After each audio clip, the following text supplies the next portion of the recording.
ஜூலை 2ஆம் தேதிக்குள் நெல்லுக்கான தொகையை விடுவிக்காவிட்டால் முதலமைச்சர் அமைச்சர்களுக்கு எதிராக கருப்பு கொடி போராட்டம். பி.ஆர். பாண்டியன் அறிவிப்பு. செய்தியாளரிடம் பி.ஆர். பாண்டியன் தெரிவித்ததாவது: தமிழக அரசு தமிழ்நாடு நுகர்பொருள் வாணிபக் கழகம் மூலம் விவசாயிகளின் நெல் கொள்முதல் செய்து வந்தது. நடப்பாண்டில் அதனை கைவிட்டு எந்த தகுதியோ அடிப்படை கட்டமைப்போ பண பரிவர்த்தனைக்கான வங்கி தகுதியும் இல்லாத அம்ருதீன் ஷேக் தாவூத் என்கிற ஒரு தனியாரை செங்கல்பட்டு, காஞ்சிபுரம், ராணிப்பேட்டை, திருவண்ணாமலை, திருவள்ளூர் உள்ளிட்ட 10 மாவட்டங்களில் கொள்முதலுக்கு அனுமதி அளிக்கப்பட்டது. கணக்கு வழக்குகள் சரிவர பின்பற்றவில்லை. நெல்லிற்கான அரிசி கொடுக்கப்படவில்லை. ஒட்டுமொத்தமாக விவசாயிகளுக்கு பணம் கொடுக்காமல் ஏமாற்றிவிட்டனர். இதற்கான 2 கட்ட போராட்டங்கள் அறிவிக்கப்பட்டு ஏற்கனவே மே 26இல் போடப்பட்ட ஒப்பந்தத்தின்படி 15 தினங்களுக்குள் பணம் முழுமையும் கொடுத்து முடித்திருக்க வேண்டும்.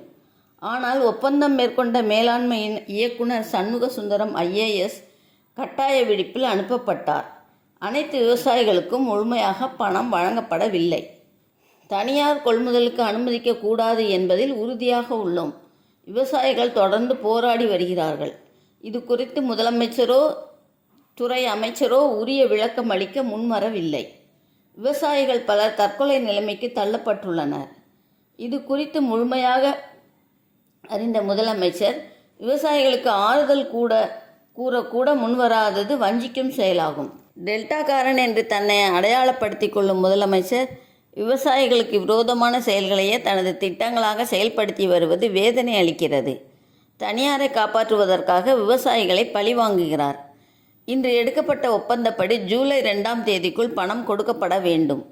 மறுக்கும் பட்சத்தில் முதலமைச்சர், அமைச்சர்கள் மற்றும் சட்டமன்ற, பாராளுமன்ற உறுப்பினர்களுக்கு எதிராக மாநிலம் முழுமையிலும் கருப்பு கொடி காட்டி ஆர்ப்பாட்டத்தில் ஈடுபடுவோம்.